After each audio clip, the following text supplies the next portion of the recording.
നമുക്കെല്ലാവർക്കും പോസിറ്റീവായിട്ടിരിക്കാനാണ് ആഗ്രഹം. പക്ഷേ പലപ്പോഴും അതിന് പറ്റാറില്ല. പല റീസൺസ് അതിനുണ്ടെങ്കിലും അതൊക്കെ കൺട്രോൾ ചെയ്യാൻ കഴിയുന്ന ഒരു നല്ല മൈൻഡ് സെറ്റ് ഉണ്ടെങ്കിൽ അടിപൊളിയാവും അല്ലേ? സോ ഇന്ന് നമ്മൾ നോക്കാനായിട്ട് പോകുന്നത് ഡോക്ടർ നോർമൻ വിൻസെൻറ്റ് പോസിറ്റീവ് തിങ്കിങ്ങിനെ കുറിച്ച് എഴുതിയിട്ടുള്ള the power of positive thinking എന്ന ബുക്കിലെ 7 പ്രധാനപ്പെട്ട ലെസൺസ് ആണ്. So friends, let's do it. Hello friends, it's me your brother and welcome back to another great episode. So lesson number 1, don't believe in defeat. നിങ്ങൾ ലൈഫിൽ എന്തൊരു കാര്യം ചെയ്യുമ്പോഴും തോൽക്കും എന്ന് വിചാരിക്കുന്ന ഒരാളാണോ? അങ്ങനെയാണെങ്കിൽ നിങ്ങൾ ആ ഒരു ശീലം ഒഴിവാക്കിയേ പറ്റൂ. കാരണം എന്താണോ ഒരു കാര്യത്തെ പറ്റി നിങ്ങൾ ചിന്തിക്കുന്നത് അത് നടക്കാനാണ് കൂടുതൽ സാധ്യത. അതുകൊണ്ട് തന്നെ ഈ ഒരു രീതിയിലുള്ള ചിന്ത മാറ്റിയിട്ട് പകരം നിങ്ങൾ I don't believe in defeat എന്ന ഒരു ആറ്റിറ്റ്യൂഡിലേക്ക് മാറണം. സിമ്പിളായി പറഞ്ഞാൽ എപ്പോഴും ഒരു തോറ്റവനെ പോലെ ജീവിതം തള്ളി നീക്കാതെ അതിന് പകരം ധൈര്യത്തോടെ തല ഉയർത്തിപ്പിടിച്ച് പ്രോബ്ലംസിനെ ഫേസ് ചെയ്താൽ അപ്പോൾ നമുക്ക് മനസ്സിലാവും, അയ്യേ ഇത് നമ്മൾ വിചാരിച്ച അത്രയ്ക്കൊന്നും ഇല്ല എന്ന്. അപ്പോൾ അതിന് ആദ്യം നിങ്ങളിൽ തന്നെ വിശ്വാസം ഉണ്ടാക്കണം. ഈ ഒരു ക്വാളിറ്റി നിങ്ങൾ വളർത്തിയെടുത്താൽ തന്നെ ലൈഫിലൊരു ഹ്യൂജ് സക്സസ് നേടിയെടുക്കാനായിട്ട് സാധിക്കും. Lesson number 2, believe in your self. ലൈഫിൽ ആഗ്രഹിച്ചതെന്തും നേടിയെടുക്കുന്ന ചില ആളുകളെ കണ്ടിട്ടില്ലേ? അവരെപ്പോഴും ഹാപ്പി ആയിരിക്കും. അവരതൊക്കെ നേടുന്നത് ഒരു സിമ്പിൾ ടെക്നിക്ക് യൂസ് ചെയ്തിട്ടാണ്.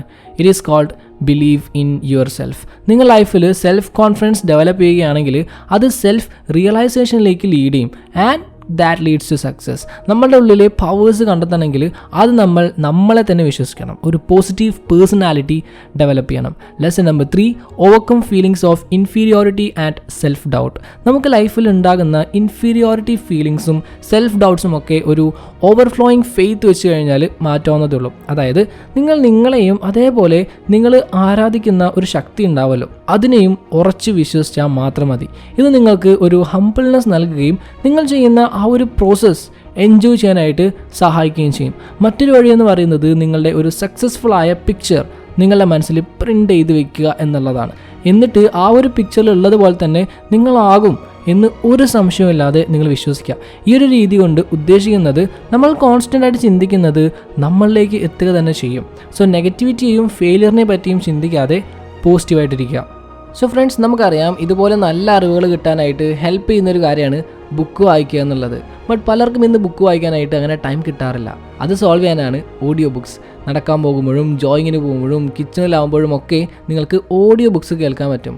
ടൈം നിങ്ങൾക്ക് കുറേ സേവ് ചെയ്യാൻ പറ്റും. സോ ഓഡിയോ ബുക്സ് കേൾക്കാനായിട്ട് ഞാൻ പേഴ്സണലി യൂസ് ചെയ്യുന്ന ഒരു ആപ്പാണ് കുക്കു FM. ഇന്ത്യയിലെ തന്നെ നമ്പർ 1 ലീഡിംഗ് ഓഡിയോ ബുക്ക് പ്ലാറ്റ്ഫോമാണ് കുക്കു FM. ഇതിൽ ഒരുപാട് ഓഡിയോ ബുക്സ് അവൈലബിൾ ആണ് ആൻഡ് ബുക്ക് സമ്മറീസും. അതും മലയാളം, ഇംഗ്ലീഷ്, തമിഴ്, ഹിന്ദി അങ്ങനെ ഇന്ത്യയിലെ മിക്ക ഭാഷകളിലും ഓഡിയോ ബുക്സ് നിങ്ങൾക്ക് കേൾക്കാൻ പറ്റും. Self improvement books, biographies, motivational books അങ്ങനെ വിവിധ കാറ്റഗറീസിലായിട്ട് ഒരുപാട് ബുക്സ് അവൈലബിൾ ആണ്. Like the secret, the power of self discipline അങ്ങനെ ഒരുപാട് ബുക്സ് ഇതിൽ അവൈലബിൾ ആണ്. സോ നിങ്ങൾക്ക് ഇതുപോലെ ഓഡിയോ ബുക്സ് കേൾക്കണമെങ്കിൽ കുക്കു FM യൂസ് ചെയ്യാം. ഡൗൺലോഡ് ചെയ്യാനുള്ള ലിങ്ക് ഞാൻ ഡിസ്ക്രിപ്ഷനിൽ കൊടുത്തിട്ടുണ്ട്. നിങ്ങൾ MEF50 എന്ന കൂപ്പൺ കോഡ് യൂസ് ചെയ്യുകയാണെങ്കിൽ ആദ്യം പർച്ചേസ് ചെയ്യുന്ന 250 ആളുകൾക്ക് 50% ഡിസ്കൗണ്ട് കിട്ടുന്നതായിരിക്കും. അതായത് ഒരു വർഷത്തേക്ക് കുക്കു FMൻ്റെ മെമ്പർഷിപ്പ് ഫീ എന്ന് പറയുന്നത് 399 രൂപയാണ്. ബട്ട് നിങ്ങൾ ഈ കൂപ്പൺ കോഡ് യൂസ് ചെയ്യുകയാണെങ്കിൽ 199 രൂപയ്ക്ക് കിട്ടും. ഓർക്കുക, ഒരു മാസത്തേക്കല്ല, ഒരു വർഷത്തേക്കാണ് പറഞ്ഞത്. ഡെയിലി പുതിയ ബുക്സ് അപ്ഡേറ്റ് ആയിക്കൊണ്ടിരിക്കുന്ന ഒരു പ്ലാറ്റ്ഫോമാണിത്. സോ മസ്റ്റായിട്ടും ഒന്ന് ചെക്ക് ചെയ്യുക. ലിങ്ക് ഡിസ്ക്രിപ്ഷനിൽ കൊടുത്തിട്ടുണ്ട്. Lesson number 4, having A peaceful and relaxed mind. ഒരു റിലാക്സ്ഡ് മൈൻഡുള്ള വ്യക്തിക്ക് വളരെ പവർഫുള്ളായി തിങ്ക് ചെയ്യാനും അത് നടപ്പാക്കാനും സാധിക്കും. അതുകൊണ്ട് തന്നെ അയാൾ എപ്പോഴും അയാളുടെ കൺട്രോളിൽ തന്നെ ആയിരിക്കും. മൈൻഡ് എംപ്റ്റിയിങ് വഴി, അതായത് നമ്മളുടെ മനസ്സിനെ എംപ്റ്റി ആക്കാം. അതുവഴി നമുക്ക് നമ്മളുടെ മൈൻഡിനെ പീസ്ഫുൾ ആക്കി മാറ്റാനായിട്ട് സാധിക്കും. മൈൻഡ് എംപ്റ്റിയിങ് ദിവസവും 2 പ്രാവശ്യം ചെയ്യുന്നത് വളരെ നന്നായിരിക്കും എന്നാണ് ഓഥർ പറയുന്നത്. ഇത് പ്രാക്ടീസ് ചെയ്യുന്നത് വഴി നിങ്ങൾക്ക് നിങ്ങളുടെ മനസ്സിലുള്ള പേടിയും ഇൻസെക്യൂരിറ്റീസും ഗിൽറ്റി ഫീലിങ്ങും റിഗ്രറ്റ്സും എല്ലാം ക്യൂർ ചെയ്യാൻ സാധിക്കും, മാറ്റാൻ സാധിക്കും. അതേപോലെ തന്നെ നിങ്ങൾ ഭയങ്കര പ്രഷറിലാകുന്ന സമയത്ത് മൈൻഡ് എംപ്റ്റിയിങ് ചെയ്ത് കഴിഞ്ഞാൽ നല്ലൊരു റിലീഫ് കിട്ടുകയും ചെയ്യും. മറ്റൊരു മെത്തേഡാണ് ഈസി ഡെസേർട്ട് ആറ്റിറ്റ്യൂഡ്. ഈ മെത്തേഡ് കൊണ്ട് ഉദ്ദേശിക്കുന്നത് വളരെ സ്ലോ ആയിട്ട് പ്രഷർ ആകാതെ കാര്യങ്ങൾ ചെയ്യുക എന്നതാണ്. ഈ മെത്തേഡ് ടെൻഷൻ കുറയ്ക്കാനായിട്ട് ഹെൽപ്പ് ചെയ്യും. Lesson number 5, expect the best and get it. നമ്മളെപ്പോഴും വേസ്റ്റ് ആയിട്ടുള്ള കാര്യങ്ങളെ ഒഴിവാക്കിയിട്ട് ബെസ്റ്റ് ആയിട്ടുള്ള കാര്യങ്ങൾക്ക് വേണ്ടി എക്സ്പെക്ട് ചെയ്യാം. ഇത് ചെയ്യുന്നതിലൂടെ നിങ്ങൾക്ക് ഒരു പോസിറ്റീവ് ബിലീഫ് വളർത്തിയെടുക്കാനായിട്ട് സാധിക്കും. അതുവഴി നിങ്ങളിലും ദൈവത്തിലും വിശ്വാസം വളർത്തിയെടുക്കാനും സാധിക്കും. നമ്മളുടെ മെൻ്റൽ ഹാബിറ്റ്സിൻ്റെ കാര്യത്തിലേക്ക് വരുമ്പോൾ ഏതൊരു കാര്യത്തിലും ബെസ്റ്റ് എക്സ്പെക്ട് ചെയ്തുകൊണ്ട് നമ്മൾ വർക്ക് ചെയ്താൽ അത് നമ്മളുടെ മൈൻഡിൽ ഒരു മാഗ്നറ്റിക് ഫോഴ്സ് റിലീസ് ചെയ്യുകയും ലോ ഓഫ് അട്രാക്ഷൻ തിയറി വഴി നമ്മളിലേക്ക് ബെസ്റ്റ് ആയിട്ടുള്ള കാര്യങ്ങൾ വരികയും ചെയ്യും. ഇത് ചെയ്യുന്നതിലൂടെ ഏതൊരു സിറ്റുവേഷനിലും സക്സീഡ് ചെയ്യാൻ നമുക്ക് ഈസി ആയിട്ട് സാധിക്കും. Lesson number 6, break the habit of worrying. നമുക്ക് ആർക്കും ഇഷ്ടമല്ലാത്തൊരു വാക്കാണ് വെറിയിങ്, അതായത് ആശങ്കപ്പെടുക. ആ വാക്കിൻ്റെ അർത്ഥം തന്നെ അൺഹെൽത്തി, ഡിസ്ട്രക്റ്റീവ് എന്നൊക്കെയാണ്. ആശങ്കപ്പെടുക എന്ന് പറയുന്നത് നമുക്ക് ആർക്കും ജനിക്കുമ്പോൾ തന്നെ കിട്ടുന്ന ഒരു മെൻ്റൽ ഹാബിറ്റ് ഒന്നുമല്ല, മറിച്ച് കാലക്രമേണ നമ്മളിലൊക്കെ വരുന്നൊരു സംഭവമാണ്. അതുകൊണ്ട് തന്നെ മറ്റ് ഹാബിറ്റ്സ് മാറ്റുന്നത് പോലെ ഇതും നമുക്ക് മാറ്റിയെടുക്കാനായിട്ട് സാധിക്കും. എങ്ങനെ? ഈ ഒരു ഹാബിറ്റിൻ്റെ ജസ്റ്റ് ഓപ്പോസിറ്റ് നമ്മൾ ചെയ്താൽ മതി. That is faith. നമ്മളുടെ സ്ട്രെങ്ത് ഉപയോഗിച്ച് നമുക്ക് വിശ്വാസം പ്രാക്ടീസ് ചെയ്യാനായിട്ട് സാധിക്കും. ഇതുവഴി നമ്മളുടെ പ്രോബ്ലം സോൾവിങ് സ്കില്ല് കൂട്ടാനും കഴിയും. ഒരു പ്രോബ്ലം ഉണ്ടായാൽ അതിനൊരു സൊല്യൂഷൻ തീർച്ചയായിട്ടും ഉണ്ടാവും. അതോടെ തന്നെ സ്ട്രെസ്ഫുള്ളായി ഓരോ കാര്യത്തെയും സമീപിക്കുന്നതിന് പകരം കാമായിട്ട് റിലാക്സ്ഡ് ആയിട്ട് സമീപിക്കുക. ഇങ്ങനെ ചെയ്താൽ നമുക്ക് ഏതൊരു പ്രോബ്ലത്തിൻ്റെയും സൊല്യൂഷൻ കണ്ടെത്താനായിട്ട് സാധിക്കും. Lesson number 7, power of using imagination, affirmation and prayers. ഈ ഒരു മെത്തേഡ് നിങ്ങൾക്ക് വളരെയധികം ഉപകാരപ്പെടുന്ന ഒന്നാണ്.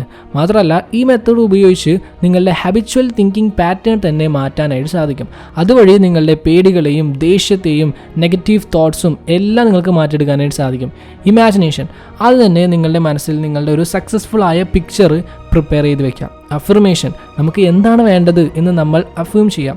ഫോർ എക്സാമ്പിൾ, നിങ്ങൾക്കൊരു പേടിയുള്ള ചിന്ത വരുമ്പോൾ നിങ്ങൾ നിങ്ങളുടെ മൈൻഡിനോട് പറയാം, I can do it, God is with me. Affirmation ചെയ്യുന്നത് വഴി നമുക്ക് ദേഷ്യത്തെയും ടെൻഷനെയും എല്ലാം കൺട്രോൾ ചെയ്യാനായിട്ട് സാധിക്കും. പ്രയർ, എല്ലാ ദിവസവും കുറച്ച് സമയം നമ്മൾ പ്രാർത്ഥിക്കാൻ വേണ്ടി മാറ്റിവെക്കാം.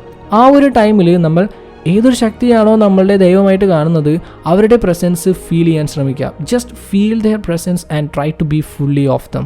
സോ ഫ്രണ്ട്സ്, ഈ പറഞ്ഞ ടിപ്സൊക്കെ കറക്റ്റായിട്ട് ഫോളോ ചെയ്ത് കഴിഞ്ഞാൽ നമുക്ക് ഒരു പോസിറ്റീവ് മൈൻഡ് സെറ്റ് ക്രിയേറ്റ് ചെയ്യാനായിട്ട് സാധിക്കും. അതുവഴി നമുക്ക് ലൈഫിൽ ഹ്യൂജ് സക്സസ് നേടിയെടുക്കാനും കഴിയും.